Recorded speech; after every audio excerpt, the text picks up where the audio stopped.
My name is Ishmael Beah. I'm an author and I live in Brooklyn.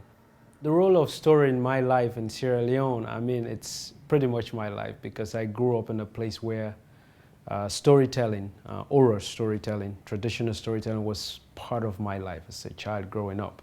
So at a very young age, from when I could speak, I remember sitting around a fire in the evening and grandmothers, grandfathers would tell stories and you would listen and then you would be asked to retell that story.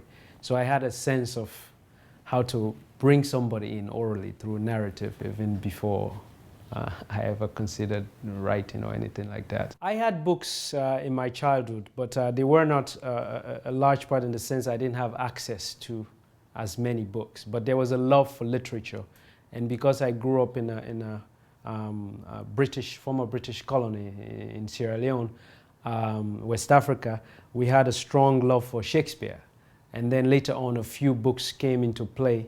But I didn't have as many books, but I loved reading, and I was introduced to some very early things when I was a kid. Well, I grew up during this time in Sierra Leone when I was a boy. There was such a strong love for education everywhere, even though people didn't have the resources, that even your parents would push you to learn English. And so when you spoke English properly, your parents were very proud of you. They would often call me, my father would call me and say, stand there and recite a verse of Shakespeare to his friends, and then he would feel quite proud about it. So I actually knew what some of the verses sounded like without really knowing the meaning, you know. It was just a way to memorize certain things, and then later on, I discovered what they meant, but the language was quite beautiful. There's a love for the language that was there. And also as a boy, when you knew how to read and write, you know, early on I would write letters for people who were not literate, you know. So then I learned the secrets of the community as well, and then I also made some lunch money through that. So, so it was to my own advantage to actually know English and be versed in it a little bit, and which meant reading Shakespeare and looking up words and things like that. I grew up in a very interesting context where I had this oral tradition, and then I had Shakespeare, and then also my father worked for an American mining company. So through this came American hip hop, you know. My first introduction to it was, I was very taken by it because, you know, I had never seen people who looked like me, who were so versatile in the English language, that were speaking really fast, you know. So that was the initial enticement for me. And then, you know, that also helped me actually, but it was when hip hop used to be poetic and really great that you will hear certain words and you will look in the dictionary for them, you know. I read a lot, so every year I sort of discover new people, but I have some old and favorite ones that have been. My early, besides Shakespeare, one of the books that really that touched me was Treasure Island by Robert Louis Stevenson. I happened to come upon this when I was a kid. I was in primary school and my teacher had taught this book. He had one copy, so he would read it. And it was the first time that I read something that there was a character that was a boy, my age, who went on this voyage with these pirates, and so I was quite taken by this, you know. And so that was my really first sort of initial introduction to literature besides Shakespeare. And so I grew up to love, of course, the African writers such as Chinua Achebe, Wale Soyinka, and then I later on discovered people like J.M. Coetzee from South Africa. He's a wonderful writer. So these are my favorites. And also there are some Chimamanda Ngozi Adichie. She's a young Nigerian author. So I discover people that I read every year. Writing is a cathartic process for me because for me, I think there are a lot of things that are going on with me, inside me. And for me to really understand them, I have to write about them. And I think, so when I'm writing, actually, I'm discovering my own thinking and my own mind and what it is that perhaps had started in my head, and writing kind of, it's an exploration for me to really discover some of the things that maybe had touched me one way or the other, things that I've observed and so on. So when I was a boy, you know, my father would say all these things, and the culture that I grew up in, older people always say things to you, and sometimes you didn't really know what they meant, but then later on, you realize what they were saying. And one of them was that my father always said to me, you know, when you're alive, there's a possibility for something good to happen to you, that if you no longer have any possibility of goodness in your life, that you will die. So when I was actually running from the war, this helped me a lot, because every time I survived something, I thought, hey, maybe I'm alive, tomorrow may be different. And actually that's the way I live my life as well today, is the fact that, you know, When you're alive, there's a possibility, as much as things may get difficult, there is always a possibility for things to also get better. You know, I mean, I'm sitting here, so it's, I like to surround myself about things that remind me of home.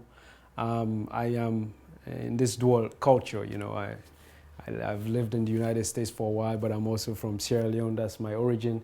And so these two works are actually from Sierra Leone. This is a drummer boy. These are carvings that they do on wood in Sierra Leone, and they just really carve into the wood. And this, I like this piece because it reminds me a lot of where I'm coming from. You know, I grew up in a very small village, and I know this kind of houses and villages and this scene, and during harvest, somebody playing the drums and things like this. So every time I look at it, I'm reminded about where my heritage is coming from, but also my heritage inspires me because it's through that heritage that I gain access to the oral narrative structure that helps actually my writing itself. This is another piece. It's a fellow called Baibure. It's one of the early heroes of Sierra Leone. And this fellow, I like this piece because this fellow was an original thinker. He didn't like thinking with the masses. He challenged the British very early on when the Britishers asked Sierra Leoneans to pay for taxes to them. And he went and met with them and said, what's the purpose of taxes? And they explained to him. And he said to them, in that case, shouldn't you guys be paying the taxes to us since you're here? And they did not like him after that. So, and they did, of course, try to find him. There was a whole war. So I like these two pieces because they represent that. This one, this is a piece actually, this is a piece from Congo. And it's an old man smoking a pipe, but it's done beautifully.